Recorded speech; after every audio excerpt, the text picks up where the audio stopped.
దేవుని మందిరమును ప్రేమించిన వారందరూ కూడా, దేవుని సంఘమును కోరుకున్న వాళ్ళందరూ కూడా మందిరములో నాటబడిపోయారు అని, మందిరములో ఏకంగా నివసించేశారు అని బైబిల్ గ్రంథంలో మనం చూస్తాం.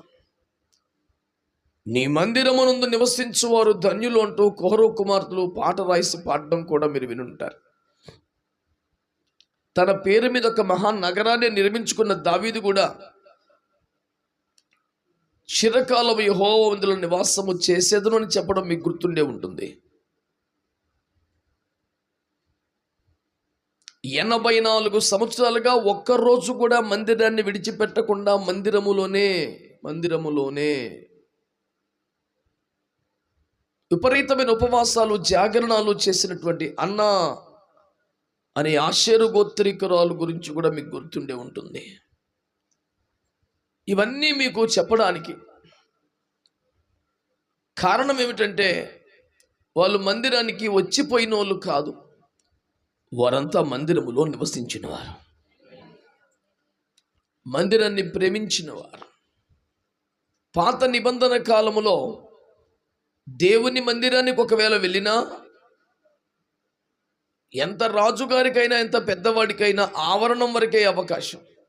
పరిశుద్ధ స్థలములోనికి కానీ అతి పరిశుద్ధ స్థలంలోని యాజకుడు, ప్రధాన యాజకుడు వెళ్ళాలి తప్ప మందిరాన్ని విపరీతంగా ప్రేమించిన వారు కూడా లోపలికి పోయేదానికి లేదు. అందుకనే కొరవ కుమారులు నీ ఆవరణములో ఒక్క దినము గడుపుట 1000 దినముల కంటే శ్రేష్టమని రాశారు. ఎందుకంటే ఆవరణం దాటి వెళ్ళే లైసెన్స్ వాళ్ళకి లేదు. యేసుక్రీస్తు ప్రభువారు సిలువలో చనిపోయిన తర్వాత వెలుపటి ఆవరణములో సిలువను బలిపీఠం మీద తాను బలైపోయిన తర్వాత ఆ ఆవరణము దాటి లోనికి రాకూడని మానవుడు ఏకంగా అతి పరిశుద్ధ స్థలములో మందస్సం మీద ఉన్న కరుణాపీఠం మీద దేవుని నేరుగా కలుసుకుని ఆయన కాళ్ళు పట్టుకొని కష్టం సుఖం చెప్పుకుని అంత అవకాశం కలుగునట్లు ఆ తెరను పైనుండి కిందికి చింపి మనకు అడ్డమేమీ లేకుండా చేసి తండ్రి సన్నిధికి చేరే భాగ్యాన్ని ఆయన కలుగజేశారు. మరి పాత నిబంధన క్రైస్తవులు భక్తులందరూ కూడా ఆవరణములో ఉండే ఇదే చాలు జీవితానికి, ఎక్కడ బతికితే చాలని కోరుకున్నారు. మనకి ఏకంగా అతి పరిశుద్ధ స్థలములో ఉన్న క్రీస్తు పాదములు పట్టుకునే కృపాసనం చేరే భాగ్యం దొరికింది. మనం ఇంకెంత ధన్యులమి. మరి ఇంకెంతగా మందిరంలో నాటబడాలి, ఇంకెంతగా మందిరములో నివసించాలి. కనుక సంఘం అంటే ఏమిటి, మందిరం అంటే ఏమిటి? అది తండ్రి ఇల్లు అనే సంగతిని మీరు జ్ఞాపకం చేసుకోవాలని ప్రభు పేరిట మనవి చేస్తున్నాను.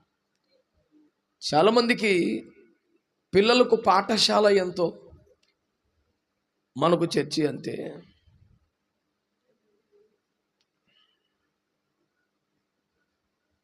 ఏదైనా కష్టం వస్తే, వ్యాధి వస్తే హాస్పిటల్కి వెళ్తాం కదా, అలాగే ఏదన్నా జబ్బు వస్తే, బాగులేకపోతే చర్చికి వెళ్ళడం. ఇలాగ ఏదైనా కష్టం వస్తే, సమస్య వస్తే అప్పుడు మాత్రమే ఆ సమస్య పరిష్కారానికి వెళ్ళే ఒక స్థలముగా దేవుని మందిరాన్ని గురించి చాలామంది ఒక ఆలోచన, అభిప్రాయం కలిగి ఉంటారు. కానీ వాక్యం ఏం తెలియచేస్తుందంటే, ఇది అవసరం వచ్చినప్పుడు, కష్టం వచ్చినప్పుడు వచ్చిపోయే స్థలం కాదు, ఇది మన తండ్రి ఇల్లు అని వాక్యం ద్వారా ప్రభు చెబుతుంది. కనుక సుఖ దుఃఖాలలో, వ్యాధి బాధలలో, కష్ట నష్టాలలో అన్నింటిలోనూ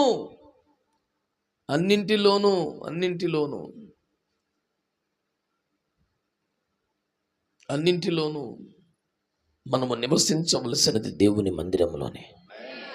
అందుకనే నెహెమ్యా గ్రంథము 10వ అధ్యాయము చివరి వచనములో వారంటారు, మేము మా దేవుని మందిరమును విడిచిపెట్టము అంటారు. ఎందుకంటే తండ్రి ఇల్లు. ఏ పని మీద పోయినా, ఎంత దూరం పోయినా, ఏ సమయంలో పోయినా మళ్ళీ తిరిగి అక్కడికి రావాలి. కనుక దేవుని మందిరానికి సంబంధించినటువంటి మన ఆలోచన ఎట్లుండాలంటే, అది కష్టం వస్తే వచ్చి ప్రార్థన చేసుకునే స్థలముగాను, ఇబ్బందిని బట్టి, అవసరాన్ని బట్టి వెళ్ళే ఒక హాస్పిటల్ గాను, ఓ సమస్యల పరిష్కారమునకు సంప్రదించే కేంద్రంగానూ ఉండకూడదు. అది మనము నివసించవలసిన తండ్రి ఇల్లుగా ఉండాలి అనే సంగతిని మీరు జ్ఞాపకం చేసుకోవాలి. అందుచేత దేవుని వాక్యాన్ని బట్టి మీరు జాగ్రత్తగా గమనించవలసినది ఏమిటంటే, సంఘము గాని మందిరము గాను మనకి తండ్రి ఇల్లు. అందరూ ఆమేనండి. అది తండ్రి ఇల్లు. లూకాసు సువార్త 15వ అధ్యాయములో ఒక తండ్రి ఇద్దరు కుమారులు ఉన్న సంఘటన మీకు తెలుసు. అందులో చిన్న కుమారుడు తన వాటాకు రావలసిన డబ్బులు, ఆస్తి ఇమ్మని మరియు తండ్రి ఇంటిని విడిచి స్నేహితులతో దూర దేశమునకు వెళ్ళాడని, దుర్వ్యాపారము వలన అతనంతా పాడయి తిరిగి వచ్చాడని దేవుని వాక్యములో మనము చూస్తాం. ఇప్పుడు మీరు చదువుకునే పని ఏమి లేదు, కానీ నన్ను చూస్తా వినండి. పెద్ద కుమారుడు తండ్రి ఇంటిలోనే ఉన్నాడు. చిన్న కుమారుడు మాత్రం స్నేహితులతో అట్లా కొంచెం సరదా పడదామని పోయి మళ్ళీ వచ్చాడు. అయితే స్నేహితులతో సరదా ఉండవచ్చునేమో, కానీ తండ్రి ఇంటిలో సంతోషం ఉంది. డబ్బున్నంత వరకు కోరుకున్న పదార్థములు తినే సౌకర్యం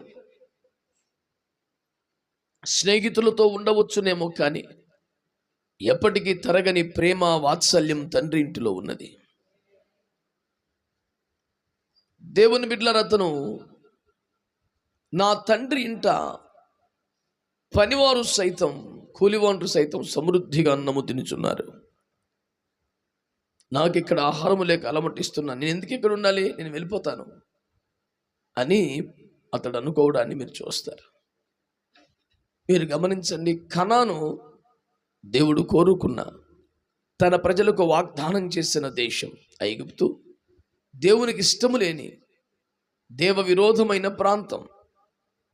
అయితే పాలు తేనెలు ప్రవహించాల్సిన సస్యశ్యామలమైన దేవుడు కోరుకున్న కనానులోనేమో కరువు వచ్చింది. దేవునికి అస్సలు ఇష్టము లేని, దేవ విరోధమైనటువంటి ప్రాంతముగా, విగ్రహారాధన కేంద్రముగా గుర్తింపబడిన ఐగుప్తులోనేమో ఆహారం ఉన్నది. అదేమిటి? కనానులో కరువు ఏమిటి? ఐగుప్తుల ఆహారం ఏమిటి అని మీరు చూస్తే, యోసేపు ఐగుప్తులోనికి అమ్మివేయబడ్డాడు గనుక, యోసేపు దేవుని ఏర్పాటులో ఉన్న వ్యక్తి గనుక,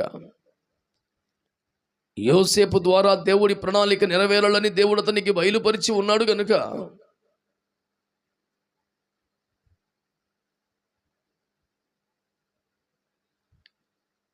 యోసేపు ఎక్కడ ఉంటే అక్కడ సమృద్ధి ఉన్నట్టుగా వాక్యంలో మనం చూస్తాం.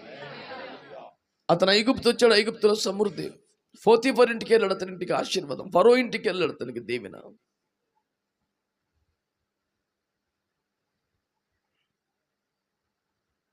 ఇదంతా మనం వాక్యంలో చూస్తున్నాం.